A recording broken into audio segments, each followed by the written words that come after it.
പറ്റത്തില്ല. അതുകൊണ്ട് ക്രിസ്ത്യാനിയായി ജീവിക്കുന്ന ആർക്കും ആ ചൂടടയാളം നമുക്ക് വഹിക്കാതിരിക്കാനും കഴിയുകയില്ല. അതുകൊണ്ട് പരിശുദ്ധനായ പൗലോസ് ശ്ലീഹ കോരിന്ത്യർക്ക് എഴുതിയ 1-ാം ലേഖനം 2-ാം അധ്യായം 2-ാം വാക്യത്തിൽ മനോഹരമായൊരു വാക്യമുണ്ട്.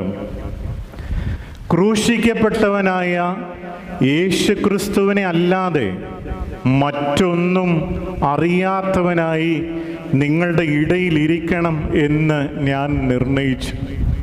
ഒരിക്കൽ കൂടി വായിക്കാം. ക്രൂശിക്കപ്പെട്ടവനായ യേശുക്രിസ്തുവിനെ അല്ലാതെ മറ്റൊന്നും അറിയാത്തവനായി നിങ്ങളുടെ ഇടയിൽ ഇരിക്കണം എന്ന് ഞാൻ നിർണയിച്ചു. ക്രിസ്ത്യാനിക്കെതിരെ, ക്രിസ്തുവിനെതിരെ പ്രവർത്തിച്ച ഒരു മനുഷ്യനായിരുന്നു.